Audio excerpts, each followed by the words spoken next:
Viral শব্দটা থেকে বের হয়ে আসতে চাই আমরা। কেননা ভাইরাল না হলেই আমি শিল্পী না, ভাইরাল হলেই আমি অনেক ভালো শিল্পী, এই ধারণাটা ভুল। এই ক্ষেত্রে একটা ব্যাপার আছে, অনেকে বলে থাকেন ভিউজ দিয়ে গানের বিচার হয় না। তো ভিউজ দিয়ে বিচার হয় না, ওকে ফাইন, বাট লিরিক্স, ওখানে যে লিরিক্স টিউনটা ইউজ করা হয়েছে গানে, এবং সব থেকে বড় কথা ওখানে যারা কমেন্ট করেছে জনসাধারণ, আমরা ম্যাঙ্গো পিপল যারা, আমরা শুধু কর্পোরেটের আর্টিস্ট না, আমরা কিন্তু ম্যাঙ্গো পিপল, সাধারণ ম্যাচ পিপল, আম জনতার আর্টিস্ট।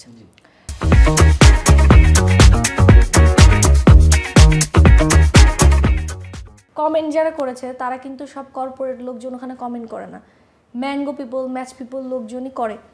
তো আপনারা কমেন্ট দেখেন যে এই গানের ভিউজ অনুযায়ী এখানে কতগুলো বাজে মন্তব্য এসেছে এবং কতগুলো ভালো মন্তব্য এসেছে, সেই অনুযায়ী আপনারা গানটাকে বিচার করেন। আর ওই যে বললাম, দয়া করে ভাইরাল শব্দটা থেকে বের হয়ে আসেন। আর একজন আর্টিস্ট শুধু নিজের ইউটিউব চ্যানেলে নিজের টাকা দিয়ে কাজ করবে, তার টাকা কখন রেডি হবে, সে তখন কখন টাকা গুছায় ফেলবে, তারপর একটা গান করবে, এটা একজন আর্টিস্টের পক্ষে খুব কষ্টসাধ্য হয়ে পড়ে।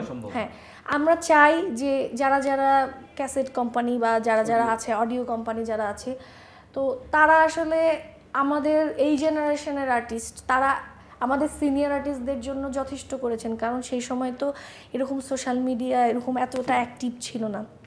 তো আমাদের জন্য যেহেতু সোশ্যাল মিডিয়া একটা অনেক ইম্পর্ট্যান্ট একটা রোল প্লে করে, তাই আমাদের আমরা যারা আর্টিস্ট আছি, আমাদের মতো আর্টিস্টদেরকে আপনারা একটু বিবেচনায় রাখবেন।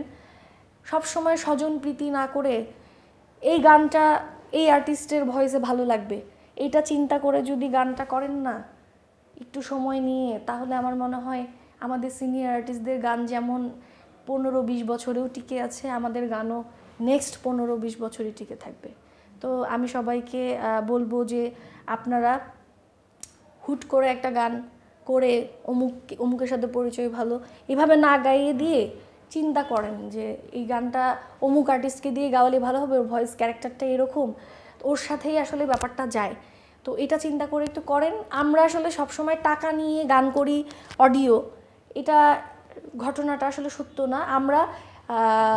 আমরা ক্ষুধার্থ, আমরা পিপাসার্থ, আমরা ভালো গান খুঁজি, ভালো লিরিক্স টিউন খুঁজি। যেই কারণ যদি তা না হতো তাহলে বছরে আমাদের 15 থেকে 20টা গান বের হতো। আমার লাইফে কোনো বাজে সস্তা, ওরকম সস্তা কোনো ভাষার গান নাই। আমি ট্রেন্ড ফলো করি, বাট আমি একটা মানদণ্ডকে মেনটেন করি। সো আপনারা একটু আর্টিস্টদেরকে নিয়ে ভাববেন, আর সবসময় নাটক না করে একটু গান, আমাদের অডিও ইন্ডাস্ট্রি অলমোস্ট হারিয়েই যাচ্ছে। কোনো আর্টিস্ট নিজের থেকে গান করলো তার ইউটিউব চ্যানেলের জন্য, আদারওয়াইজ না। কোনো নাটকের জন্য গান কেউ গাচ্ছে, আদারওয়াইজ না।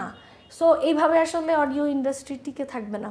অডিও ইন্ডাস্ট্রির জন্য আলাদা করে গান ভাবুন, যেটা দিয়ে আমরা স্টেজে পারফর্ম করতে পারবো, ঠিক যেমন করেছিল আমাদের অতীতে আমাদের সিনিয়র আর্টিস্ট শ্রদ্ধেয় কুমার বিশ্বজিৎ স্যার, শ্রদ্ধেয় সামিনা চৌধুরী, সাবিনা ইয়াসমিন শ্রদ্ধেয় রুনা লায়লা। সো এইভাবে চিন্তা করেন, আজকে যেমন তাদেরকে আমরা এতটা রেসপেক্ট করি, আমরাও চাই যে ইন ফিউচারে আমাদের নেক্সট জেনারেশন আমাদেরকে রেসপেক্ট করবে, আমাদের গান গাইবে। সো আপনারা দয়া করে এমন কিছু কাজ করুন, আমাদের আর্টিস্টকে, আমাদেরকে বাঁচিয়ে রাখুন। আমরা নিজেদের পিছনে ইনভেস্ট করে আর কত নিজের কাজ করব। আপনারা আমাদেরকে একটু সহযোগিতা করেন, আমরা আমাদের বেস্ট দেওয়ার জন্য ট্রাই করব।